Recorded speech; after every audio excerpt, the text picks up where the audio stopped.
Is Google Chrome resilient against man-in-the-middle attacks? If we connect to someone's hotspot in a cafe, well, there is not much that can happen to us. As long as we use HTTPS, the encrypted protocols, our data is safe. But what if we added another ingredient to the equation? And that is time. If we had months instead of hours to hack someone's browser, well, that changes the game entirely. In this scenario, let's assume that my hotspot is not in a cafe, but in a college campus. I am either a malicious administrator of the campus's Wi-Fi, or I have set up rogue hotspots in the campus. This means that my rogue Wi-Fi network is the only source of internet for a prolonged time. And this allows me to set up a different attack. As I didn't see any mention of it anywhere, I gave it my own name. Update Starvation. As the users connect to my Wi-Fi and browse using Google Chrome, they have the DNS over HTTPS set up by default. The same technology is sometimes called encrypted DNS or secure DNS, which means I cannot see their DNS queries. But Google Chrome sometimes sends its own requests, which are not done via DNS over HTTPS. I found one such query for the domain update.googleapis.com. So, as I control the Wi-Fi network, I can just block it. From now on, Google Chrome will query for that domain, but will never get any response. It will never update. No auto updates, no manual updates. The only solution the user has is to fully reinstall the browser. Yet his new installation will fall into the same issue. It will become outdated very fast. And reasonably, how many times do you expect the user to do that reinstall before he gets fatigued? My guess is that most of the users will not do that even once. They will either leave with an outdated version or move to other browsers which surely are impacted by a similar issue. Meaning that as weeks go by, I starve the browsers till they are too weak to fight back.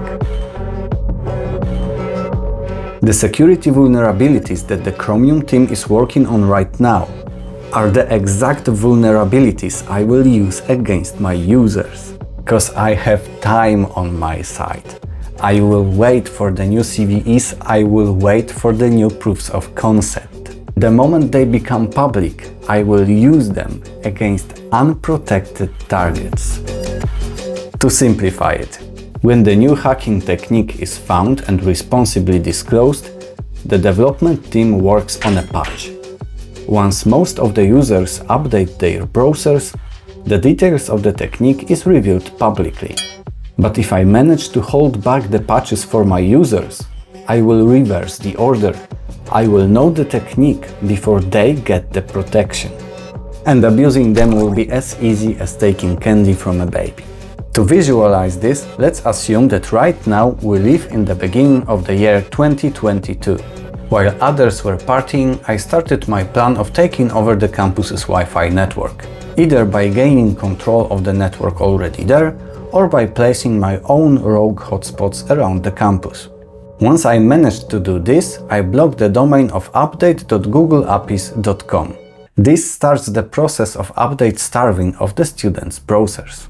With every week, every patch that they should have received but didn't, their browsers become weaker, more vulnerable. And I just wait for the right vulnerability to get published. And just after a few months, finally, it does.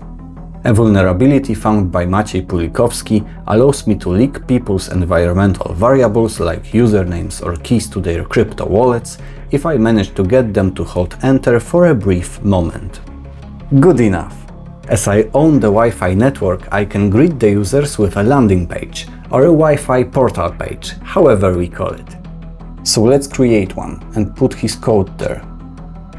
Now I have a pretty Wi-Fi landing page that will convince users to hold enter, and once they do, their secret keys to their crypto wallets get leaked. All because I was able to withhold them from applying patches. And that was just one vulnerability that I used as an example. Many other vulnerabilities got published that year. And surely if I started the same campaign today, many other vulnerabilities will appear in upcoming months. So what to do to protect against it? Well, before publishing this video, I intend to report it to the Chromium team, hoping that they will find a global solution. If they do, I will update the title and the video description. If that is not the case, let's walk through the possibilities that we have to protect ourselves. In this attack, I blocked the traffic towards the update servers by a simple blacklist of a domain on my access point.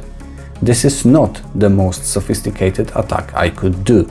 I could be constantly monitoring the IP addresses of the update servers and block the traffic by IP. That would require more effort, resources and skill, but is still achievable for a motivated attacker. As a user who wants to protect against it, I found that my simple domain blacklist method can be easily mitigated. You can secure yourself by setting up the encrypted DNS on the Windows OS level. But note, this is not a default setting. If the rogue blacklist was done by IP addresses, the only solution that comes to mind is a VPN. Subscribe for more content like this.